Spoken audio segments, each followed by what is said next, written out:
Welcome to Cobra Kai Canada. I am your host, Alir, and today my special guest is Rick Perez, who played Roger in season 3 of Cobra Kai. Welcome, Rick. Thanks so much, Ali. I appreciate you having me on the show. Thank you, man. Thank you for coming, man. I've been actually looking forward to this. I'm actually really excited, man. I can't wait to hear your stories and your whole Oh, thanks. experience on set. So we'll get to Cobra Kai in a second, but Sure. let's start off with what made you want to become an actor? Rick Perez. What made Rick Oh, Perez? I probably from the first time my dad took me to the movie theaters to see Star Wars back in late '70s was my first movie, and Wow. man, it's like magic. When you see that magic as a child, it's like you want to be part of that. When you leave the movie theater, you don't want to like go back to your reality, if you will. Even as a young kid, and I was like, wow, man, I would love to be able to do something like that one day, and it's crazy, man. What a ride so far, for sure. Oh man, especially watching like a movie like Star Wars, because like Yeah. everybody knows about Star Wars. So would you say like Star Wars was like one of the things that kind of like made you want to be an actor, or just like there was like more to it? Well, that magic, just the the thrill of just being up there and creating something that it's just it leaves and oftentimes, I mean, you get lucky.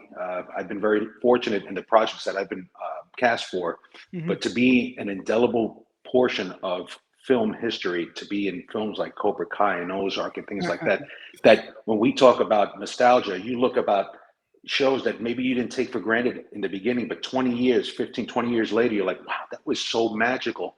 And Yeah. then you look at those iconic characters and it's like, that was just a thrill for me to want to be able to create and be part of a project like that. And I mean, it's surreal. It really is. Yeah, yeah, definitely. Did you have any like me, like when somebody asks me what's your favorite movie, I can go on like I Oh can name yeah, 100 movies. But did you have any like movies in particular where sure. you just loved it and you could rewatch it over and over? Oh yeah. Well, it's going to be a two part. So Mhm. obviously Star Wars, Yes. The Godfather, Oh, the classic. first two, Oh, the Indiana Jones. So then when you yeah. combine that, and on television, my favorite show of all time, I'm one of the biggest fans, The Sopranos. I Oh love The man, Sopranos, man. I you love it. are you are speaking my language, Rick. Oh, Oh man, I can definitely relate. Everything you just said, you just nailed it. And Sopranos, that's a great show, man. And yeah, obviously The Godfather, another classic. Al Pacino. Oh man, those are yeah. all classics, man. Couldn't agree with you more on that one. So, okay, Rick, season 3, episode 1, Aftermath. We got to hear Rogers. You reap what you sow line if you're up for it. Oh, don't get all high and mighty, LaRusso. You're the one who taught these kids that Miyagi crap. You reap what you sow. Oh That man, was a crazy moment, man. that was A lot of fun. awesome. Oh man, I swear I just Am felt I like I was. turning red? Yeah. Fix your Oh contrast. That's man, that was I get great, heated man. up with LaRusso. I get heated up, man. No, but Oh man, I just felt like I was actually on set, man. That was great. no. Oh my god, that was just like exactly like the aftermath episode. Oh my god. But Rick, now was there any lines of yours that was like edited out? Yeah. That's Really? funny that you say that. Yes, indeed. It happens a lot. I mean, you go, sometimes directors and the writers are there. Uh, Sometimes they want you to state a script. Sometimes they just, whatever comes out, they let you play with it a little bit. Like in Ozark with Jason Bateman, he let me play a little bit. Yeah. But in Cobra Kai, uh, I remember during that scene, there was one that you hear somebody in the background saying, uh, bullshit, I heard you. No, not bullshit. I heard you were the real bully. What was the one that came out? There was a guy Uh, and a girl, I remember. right, right. Um the And they were guy screaming back and forth. the guy Oh, said I he know which one. I know which one. Whatever happened to that neckbeard teacher who attacked all the kids? They were talking about Stingray. Do you remember Oh, that part? yeah. So that was my line originally, and then the big three kind of felt that they wanted it to be from the back, so they wanted kind of like a heckling back and forth, kind of thing. Right. So that was my line as well. Didn't they cut out this one part where you did the crane, like the crane, and you were kind of like, Oh shoot, that's right. That's Yeah, another one. yeah. Tell me about that one, man. I can't Um, believe I can't believe they didn't put this on. Please tell us about this yeah, one. so that was something that when I did the audition, that was something that just again I just wanted to improv that. I want when you do auditions, we try to change it up a little bit. You don't want to do multiple ones, just different angles. But again, that's something that just it was like a knee-jerk reaction. As I said it, I did that to make fun of, Mr. Miyagi, what I call Miyagi. I did it purposely. And by taking those chances, maybe that's why they picked me. But that crane thing, again, Vidal Kempo, I love my friend Vidal, who was the original creator of the crane kick. Definitely. It was just something that I felt added a little more flavor and more volatility to the scene, because that was the whole thing. When we were in that scene, we were in an auditorium with hundreds of extras, literally. Yeah. And my job was to try to get everybody screaming and ticked off at LaRusso. Yeah. And that was something that just came out. Oh man. And they didn't take it. I wish they did, because I thought that was comedy. And I was thinking, I was like, maybe maybe it was offensive to Ralph or something, or I don't know, you know what I mean? Like I thought it was funny, like as hell. Like so. And when I heard about that, I was like, oh, they should have left that, man. People would have got such a kick out of that, man. Yeah. But no, it's funny because you mentioned about people that were like shouting in the background. Now, a guy did shout. He goes, "Bullshit! I heard you were the real bully," to Daniel. Yeah. Who was that? I think that was Josh Heald, if I'm not mistaken. What? One of the directors? Really? Yeah, one of the big three, I believe. I think it was Josh. I'm pretty sure it was him, if I remember. Wow. And the girl who said, "I heard you were tramping with the other kids."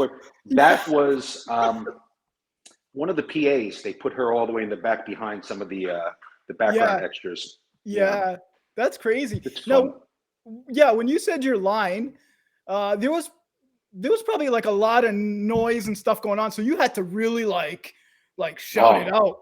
Yeah, right. Yeah. Well, they have the microphone on you, and they kind of right. I guess they know a way to kind of filter some of the background, even though they wanted the energy. So the big three always want energy, right? Yeah. So I had to throw it out there pretty hard. And Ralph is a great sport about it. I felt kind of bad because again he was one of my iconic artists out there, watching him on in movies for years. Right. But he was a good sport, and it's funny. I share a quick story. So at the very end, when we had the last take of that scene, Ralph, of course, paying homage to Pat Morita and obviously Mr. Miyagi, he kind of said, he pointed at me and he said, "Miyagi," just like Pat Morita would say in the Miyagi. Showing me the right way to say it. But he was a good sport about it, and we spoke about it. He knew it was necessary to obviously do it the way we did it, and obviously the fans loved it. So thank you. Yeah, I loved it. Yeah, definitely loved it. And it's funny because like when you said the Miyagi, I guess the last time somebody said Miyagi, correct me if I'm wrong, was in the the first Karate Kid movie when the announcer said Miyagi, and they had to correct him. Isn't that the last time they used that? So that is true. And I remember there was another scene where Mr. Miyagi was grabbing the black belt when he went to register Daniel. Yeah. Remember with Ali? Yeah. He grabbed the belt and he said Miyagi, and he's trying to keep his mind off of that. Remember? I forgot about that. Yeah. When he gave him the he was kind of correcting them. So they did a few times. Okay, yeah. So they haven't used that. Wow. And you got to use that like famous Miyagi line. So that's pretty cool. So they're like bringing fun, that's really cool, man. So I remember when you were like casted as Roger, a lot of people thought you were going to be Miguel's father. What's your thoughts on that? Again, that's the writers have their own intentions. Again, we don't know what's going to happen out there. We can't even say, even to this day, definitively, is there a hook somewhere? Is there a secret? Something we don't even know what's going on. Again, I remember hearing some of the big three, particularly John Hurwitz, would say during podcasts that they have a whiteboard, obviously, that they kind of work off different ideas. And sometimes they put up ideas. Sometimes they do some, fan service ideas up there as well. Yeah. Some make it, some don't. So who's to know? You Right. never know. But you know what I love the most about Aaliyah is that the fans come up with the best scenarios. I mean, you can have a million seasons of Cobra Kai just based on fan theory, and it's just fun to hear it. It really is. That is, you nailed it. Because like that was the big theory of Roger, right, being Miguel's dad and stuff like that. I'm not gonna lie to you, like when season 3 came out, that's what I thought. Like I was just going with like, I was like, yeah, maybe these guys are right. We have fun with like theories and stuff. That's what makes the show so great, right? It's on Reddit right now. If you go to Reddit, there's a huge write up about that whole fan theory. So the fans, we're definitely in that direction. Yeah, that's awesome. So Rick, so now your character is still wide open for a possible return because, like, you're an angry parent at the PTA meeting. We still don't know your last name, and you had some beef with Daniel. So, what are your thoughts on that? Well, anything's possible. Somebody had asked me, what kind of scenario I would like to see. Well, you never know. Yeah. He's a ticked off parent. He's in the PTA, and now you have Terry Silver taking over the Valley. Maybe the parents against LaRusso and Eagle Fang. You never know. And you need a linchpin. You need an angry guy behind it all. So you never know. Yeah. I'm just kidding. Yeah. We don't know, man. It's up to the writers, really. Right. Yeah, just because like now, like the rumor with Roger is like he's a parent of probably one of the students that's either in Eagle Fang, Miyagi-Do, Cobra Kai. We don't know. You know what I mean? Yeah. Roger's wide open, so I wouldn't be surprised if you come back. So I know you guys can't tell. Yeah, I agree with my friend Sean Kanan. Sean Kanan had said it once in the podcast. He says, when people ask him about Mike Barnes' character, he's like, I like to see Mike Barnes come back maybe after some anger management, and he's like a passive now, the opposite. Yeah. Obviously, Roger's very similar. Roger's very angry. He's always very angry. But I love it. Yeah. Yeah. You need that. You need an aggressor in these shows sometimes to try to break the it was a good moment, like how you went at it with Daniel. So like, it was great. And and Ralph being a professional, what I mean, he loves it. So yeah. That's awesome, man. So like for you to be in like the first episode of like a highly anticipated season, what has that experience been like for you? Because this is when Cobra Kai was on YouTube Red, and you guys just switched to Netflix. So this was like that first episode and that season, they had to go like full out because Netflix is, that's where the entertainment is right now. So yeah, what was your experience on that whole thing? Well, that's a great entry point here. I mean, thinking about it, thinking back, everybody knew, and I was a fan before the show went to, before I was cast. Yeah. And and you could see it building up. That's definitely, like I've said before, lightning in a bottle. So it was just a matter of time. And I think they had pitched it to Netflix, and it's so funny how the arc went the other way, and they went back, to Netflix at the end, because Netflix obviously saw a tremendous opportunity there. Yeah. But that was it's just surreal. When I was cast for it, I didn't think in a million years I'd get it, and I took some chances on the auditions, and I'm very fortunate because from that, and that was, if you recall, that's the 4-time Emmy nominated season.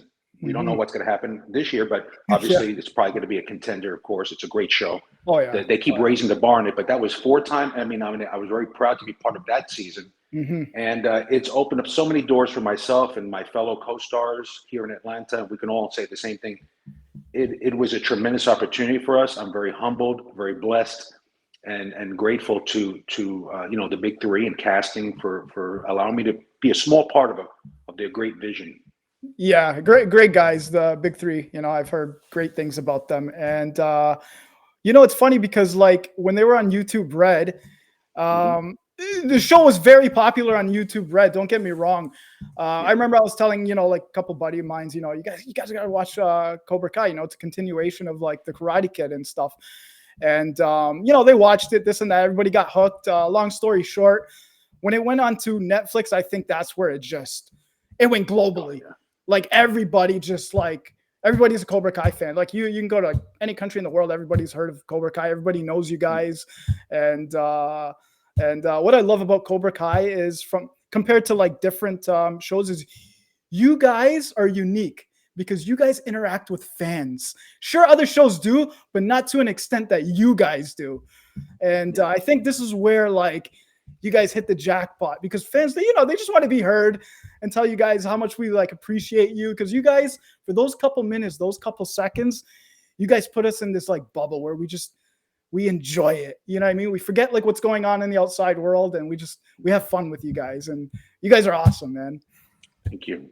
Yeah. It's a two-way street with that. And if you think about it, I mean, if I had started in the industry when I was in my 20s, we didn't have the internet like we have now, and ways to kind of extend what we do in that project. Is half the time, if you didn't record it on a VHS tape or something, you miss it. And there is no rewind, or there's no YouTube, there's no DVR, right?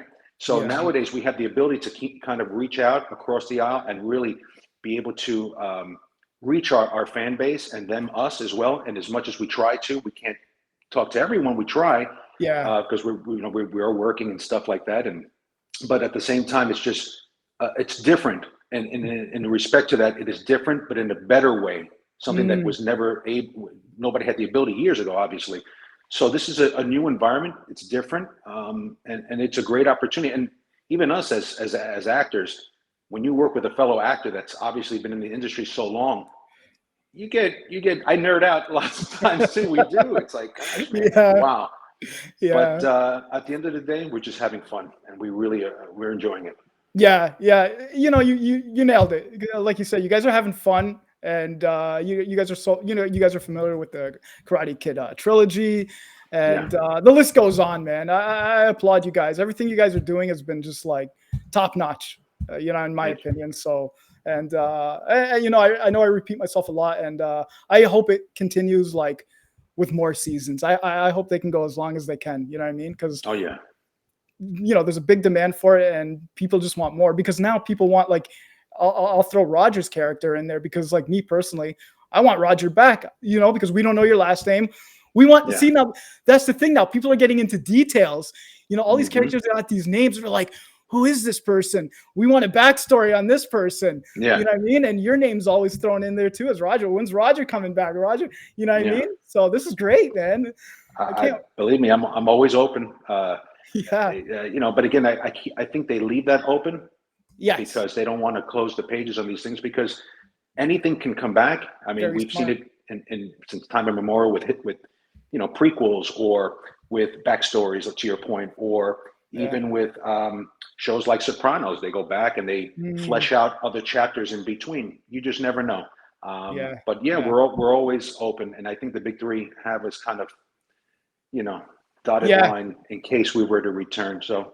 Absolutely. It adds to the intensity. It adds to the hope for these characters to come back, right? Definitely, that's what gets people like sucked in, tuned in, man. We love it. But me personally, I hope to see Roger return. I like his enthusiasm, definitely, man.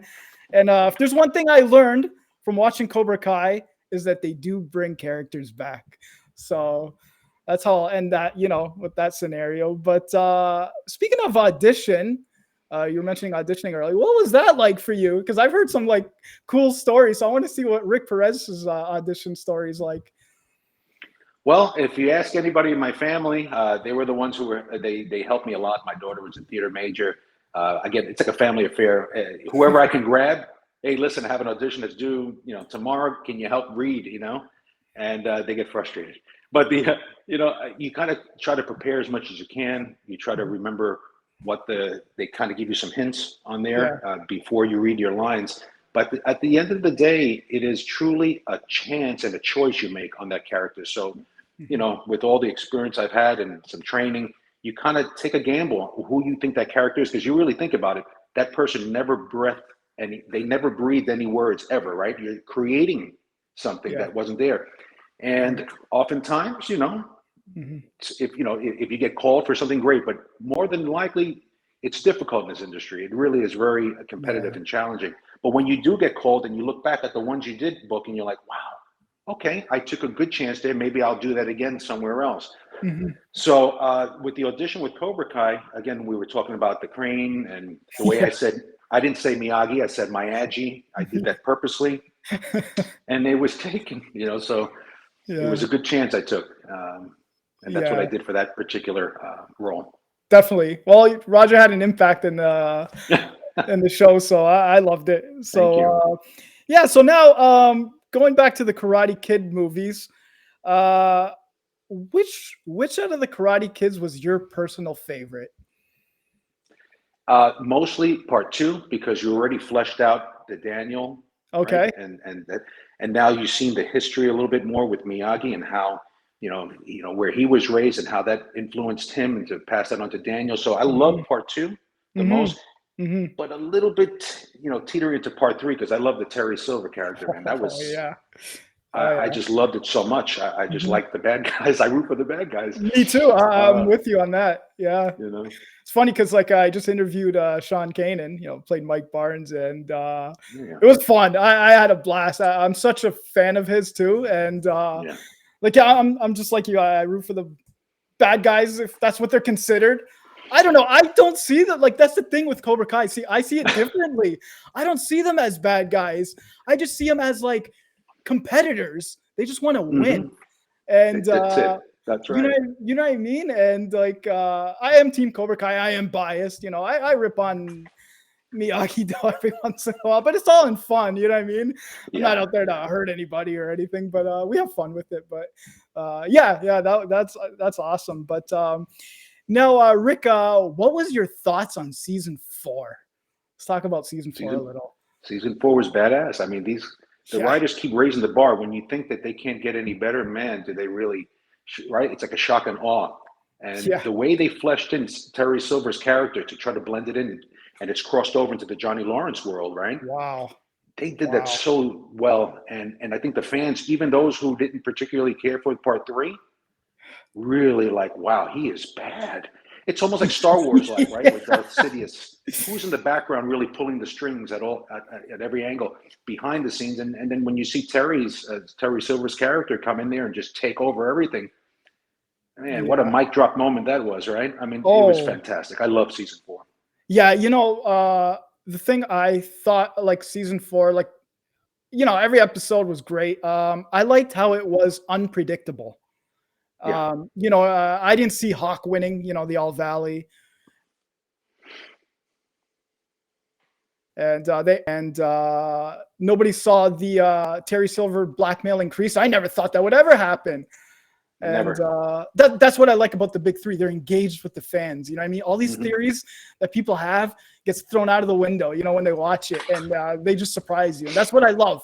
You know what I mean? I was even having fun with the whole Mike Barnes thing. I was telling people, I was like, hey, Terry Silver could just have an old Vietnam War vet come in as a new character, and you guys are not going to see that coming. Yeah, these guys are smart. It's like, so like whatever you're thinking, you know what I mean? Just not might Hmm. be that. So we'll see. But yeah, hats off to those guys, man. Great season. Oh yeah. I can't wait for season 5. So that's gonna be a Oof. goodie, man. Yeah, Oh yeah, yeah. definitely intense. And as you said, Rick, they raise the bar all the time. So this is great.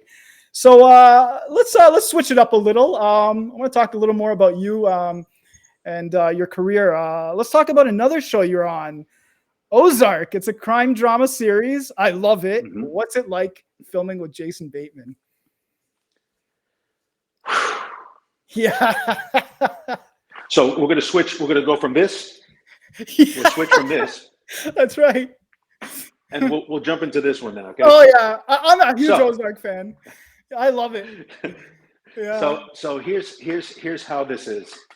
Jason was the first person in the industry to ever give me a chance. He's the first. He hired me first. So back when I started acting, they were filming not too far from where I was living, Oh, awesome. and I was driving with my wife. Quick story, and Sure. I saw him coming out of Okay. his trailer, Okay. and I spooked him. I went, "The cow, that's him. That's Jason."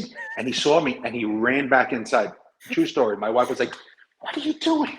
Anyway, in the local paper, they had an advertisement for those who wanted to be extras on Okay. the show. I put my name in the hat. Oh. I took some Polaroid pictures of myself in the backyard of my daughter. My daughter's like, "Dad, come on." I'm like, "Just do it." We did it, put it in. I was having lunch with my parents at the time, and I get a call from the casting lady for the Yeah. background Yeah. folks. She goes, "Can you be on set in 2 hours? We had a last minute cancellation." Boy, that was the fastest. I grabbed my mom. "You got to go." I sent him home. I packed up. I got to set. There he is, Jason Bateman in the Oh flesh. man, So they hired me as one of the cartel guys. I I was a remember. bad guy. I remember. Season 2, episode 1. But when they edited it out, everything, you don't really see me too well. It's a kind of like a blur, right? Right. So now, I can't say too much, to be from the beginning of my career, he gave me my first shot, being cast in the last season, final part of his wonderfully made show. Yes. It's just unbelievable. So to answer your question, what is it working with Jason Bateman? Unbelievable. He Oh is the man. greatest. He Wow, is the man. greatest. This is awesome. You know, it's Can't funny. wait for you guys to see it. Oh yeah, I watched the season finale, the first part of the season finale, because there's 2 parts. So the second one should be released sometime this year. Funny enough, because like I swear, Rick, I was home one day and I was just scanning through Netflix, right? And just by chance, I was like, oh, Ozark, let me see what this is all about. I'm not kidding you. I was like, I think it was like 10 o'clock at night or whatever. I watched the first episode. You know how that goes. 6 in the morning. I was You like, get oh my sucked in. God. I was like, this show is awesome. I was like, what the heck is this? And I know like some people compare it to Breaking Bad, I guess. I don't like when people, this is me personally. I hate when people compare shows. Breaking Bad's Breaking Bad. That's a show of their own. Right. Ozark is Ozark. You know what I mean? And that's a show they're like, I get it why they compare, you know, the whole cartel and all that stuff. And, you know, and, but wow, the fact that you're on Ozark, another hit Netflix show, is unbelievable. Like, it's a great show. Like, honestly, I highly recommend people watching Ozark. And, you know, I definitely vouch for that show any day too. That's another great show. Not going to lie. But one thing, Rick, is one person I'm cheering for is Julia Garner, who plays Ruth Langmore. I can't wait to see like her end result, like what happens to her. You know, like she's just a character I kind of got attached to. I like her. She's got a spark to her. You know what I mean? And I don't know. To me, she's hilarious, especially when she goes on her like her rampants and stuff, like her rampage. She's like just constantly swearing and stuff like that. I just find it funny. And the whole cast is great, man. Like you know, one person my personal opinion, I think is not going to end well, is, I'm going to say this now, is probably Wendy. Yeah, I think, I don't know, she's really getting into this whole thing, and I think she's really liking it. I'm rooting for Marty, Jason Bateman. I hope he gets his, like, he just wants to kind of go home back to Chicago. So and he keeps having those flashbacks, like his office back in Chicago and like his life kind of thing. So I don't know. That's just my prediction. And but I see a bad result for Wendy because she's really, really getting into this whole cartel thing. Oftentimes you see these character arcs and you're like, wow, she started out so nice, and then all of a sudden, wow, she's dark and foreboding. She's a smart lady. The only way to quote the show, I mean, and how it, in the direction, it's very similar to what I'm going to quote what the show has actually posted on social media. Every choice has its consequences, you know, kind of thing. So, you know, every decision has its consequences.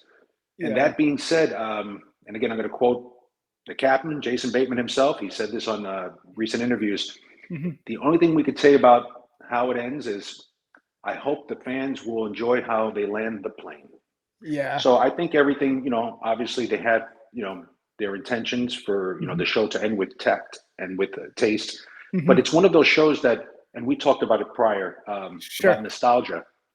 People 20 years from now, even maybe sooner, will look back at Ozark and say, wow, that was incredible. One of those type of shows that will be just an indelible cinematic project that will never be forgotten, just like Sopranos, just like, you know, Boardwalk Empire or Breaking Bad, you know. So it's one of those that will always be looked at as just genius. And Jason Bateman, the writer, is just incredible.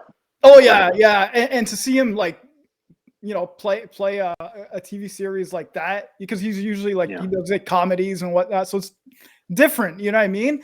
So because I remember like Tremendous. yeah, it was kind of like an example like Jim Carrey. He's like one of my favorite actors. I remember like Oh yeah. yeah, you always see him playing comedies, and when you see him play like a serious role, you're like, oh wow, this is different, and they like kill it too, right? They nail it. Yeah, so this is Ozark's got it all, man. Just like Cobra Kai, it's unique in its own way, and it's really entertainment, and I love it. The fact that you're on it too is great, man. This is awesome, man. I can't wait to see. And Jason directed. He directed me when I first got season 2. He was a director of that episode, and they share the role with other folks.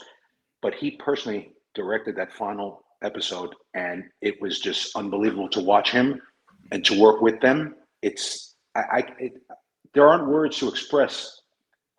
That's truly like a masterclass from an artist's perspective to work with folks like Jason, to be working alongside him and being directed by him. My goodness. I can't imagine. Yeah, that's awesome. Couldn't put a price on that. Yeah. Awesome. Yeah. I can just tell grateful from your action. Yeah, you just love everything about it, and you're a fan of it too. And so that's what I admire. Yeah, that's awesome, man. But I can't wait for the part 2 of the season finale and see what happens there. So, but yeah, that's my prediction about Wendy. I'm gonna stick. I'm gonna stick to that. Yeah. So we'll see. You gotta do like a pool. Yeah. You say this. Okay. Definitely. Definitely. And one last thing now, Rick, I don't want to take too much of your time, is I want to talk about you were in a really, really good film that I watched, The Secrets She Keeps. I know it was released last year, and you played a private detective, Leo Schmidt. Tell me about that experience, because that was a good movie, man. You really kicked ass in that movie, man. And I felt it the next few days. Trust me. Awesome. I did my own stunts. It was a hot summer day in Savannah, Georgia. A couple of weeks we filmed in Savannah, but what a great cast. We made some great friendships along the way. Yeah. The directors, just Lifetime. It was a Lifetime show. We did such a great, we had such a great experience doing it, and I had so much fun. Being a detective is something I always wanted to do, and I still do. I'd love to be cast as a recurring role on a show as a cop or detective, whatever. But it was a lot of fun, and you can see all this stuff on IMDb. You could see certain footages. They have a lot of spoilers out there, but it was interesting to go against someone with a bow and arrow with a gun. I mean, it was just weird, man. I saw that part. That's what I gotta say.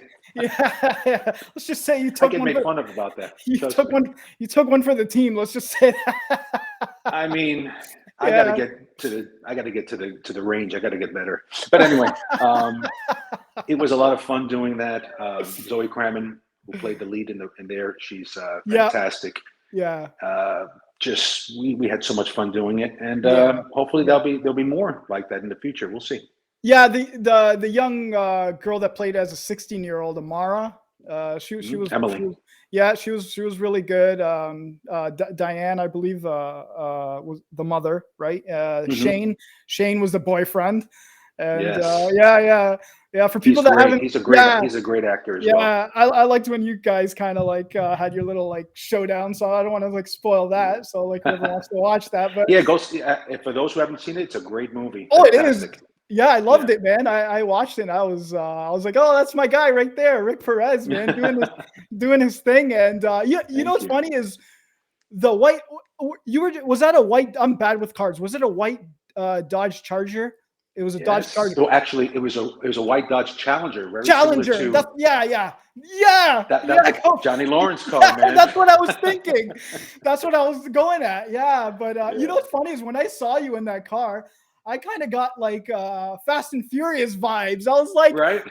What? Rick should be in Fast and Furious, man. I was like, what the heck? I don't know if Vin Diesel will like that, but that's okay. There's only be room for one. Well, those are the vibes I got. I swear, Cobra Kai and Fast and Furious, man. Yeah, that was a lot of fun. Yeah, that car was pretty badass. Yeah, man. That role really, you killed it. It really suited you.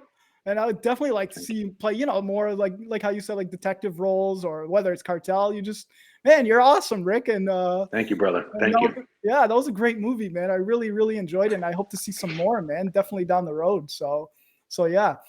Is there like any projects or anything that you can talk about that you're maybe working on, or anything like that? Or Well, locally here, again, being because COVID, it kind of yeah, impacts the yeah, way business is going.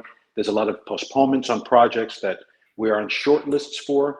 okay, Uh, a lot of it we can't say what we're auditioning all for. right, Unfortunately, we have fair enough. these NDAs. It's weird, but that's No, just I the nature of the understand. business. Definitely However, understand. all I could say is we are very busy auditioning for a lot of current, future roles, Awesome.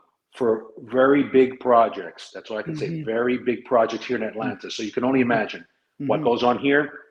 It could be one of those projects at any given time. Again, it goes to chance, and hopefully we'll get these opportunities. But we are auditioning intensely for some of these roles, and we are on short lists for them. So hopefully you get to see some more projects coming up. Yeah, I really hope so too, and I hope one of them is Cobra Kai.